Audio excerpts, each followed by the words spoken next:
He's a good guy, and we have a great understanding of each other. We're great friends. Now, he's a very complex, involved person. I never get tired of him. He's got his own sense of humor. He's got his own way of thinking. He's not involved in the music business at all, but he loves music.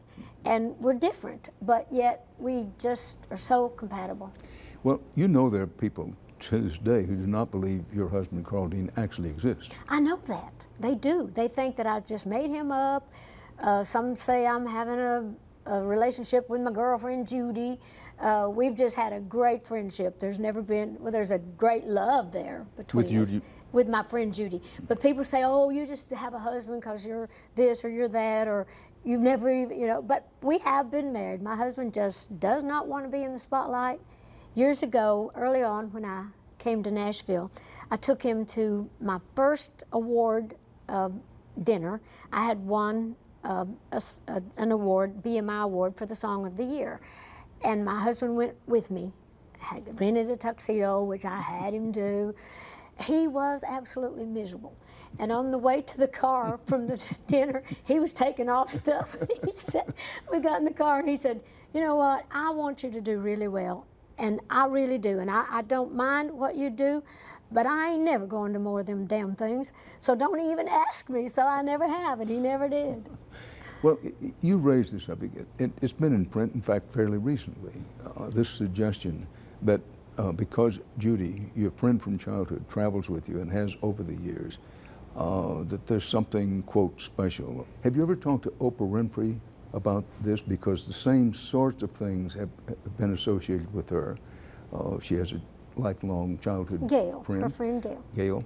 Have you ever talked to Oprah about it? Yes, we have. When I've worked on her show before, we've talked about that. Because people that don't have like a best friend, I mean a really true great friend, you said it right when you said something special with Judy, because Judy and I have been best friends since we were like in the 3rd grade. We went all through high school together, took all the same classes together, dreamed and talked together. She knew that I was wanting to be a star. She went to the military after we graduated because she's from a very poor family and she needed to do things for insurance and, you know, for some, and I said, well, I'm going on to Nashville, and when you get out of the military, I should have some of my stuff going, you know, by then.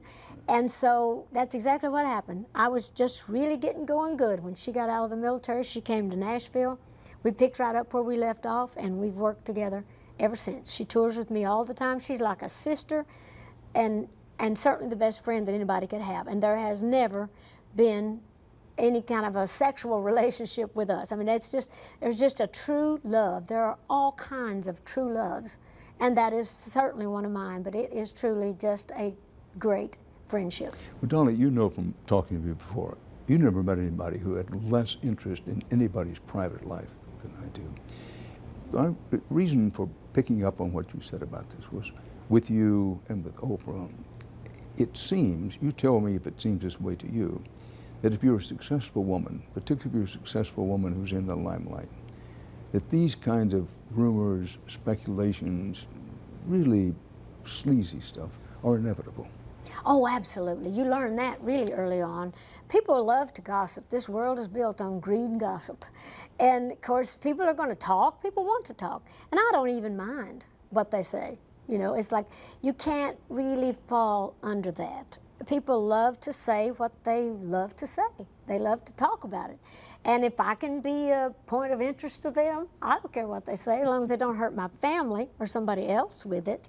But they're going to say it. Doesn't matter if it's a female friend or a male friend. Lord, in the minds of people out there, I've screwed everybody that I've ever worked with. But that's not so. You have written more than 3,000 songs. Oh, at least. Well, I write all the time, and I've been writing since I was just a little kid. I started playing guitar when I was 7 years old, and I've been writing serious songs ever since. But I have published hundreds of songs and written more songs. I've every drawer, every box, in my basement, in my houses, I got songs stuck everywhere. I pull out a drawer to get some panties. I pull out a drawer to get some drawers, and I'll find a song in there. So, but that's just what I do. It's my therapy, it's my job, it's my joy. And it's like a poet, you know, everything's a song to me. I always, anything that happens, any conversation I have, somebody will say something, I think, ooh, that's a good idea for a song. And do you jot it down right away or put it in a tape recorder? How does that work? Both. I just write all kinds of ways. You know, I'll wake up sometimes from a dream and think, I better get up and write that down or I'll forget it. And I just will either write down a title or sometimes a melody will come to me. I'll put it on tape so I don't forget it. But usually the songs, the words and the music usually come at the same time. I'll just be thinking of something or have a good title, and I'll just think on that, and usually there'll be a kind of melody spin in my head, and before you know it, I've got a song. They're not all good. I would say I've probably written at least 3,000 songs. I've probably got 3 good ones out of that. You once told me some time ago that you frequently are up very early in the morning. Which I think you called it the wee hours of wisdom. Wee hour wisdom is what I always say. But I do. I wake up early. I'm one of those people that I don't require a lot of sleep. My dad was like that too. And the older I get, the less sleep I seem to need. I'm afraid I'm going to miss something, I think. But I'm just wired that way. I do nap off and on. You know, those little power naps that Bob Hope and a lot of those people talk about doing.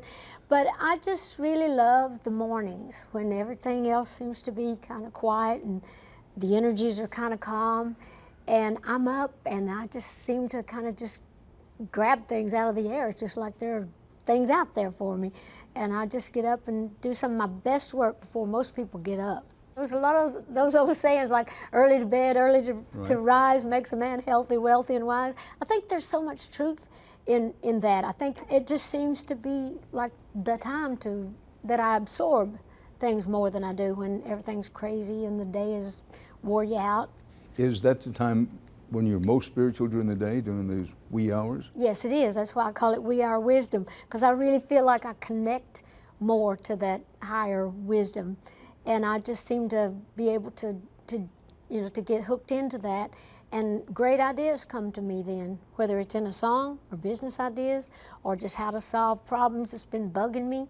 And, you know, it's like there's always a time for answers, and I get a lot of answers during that time.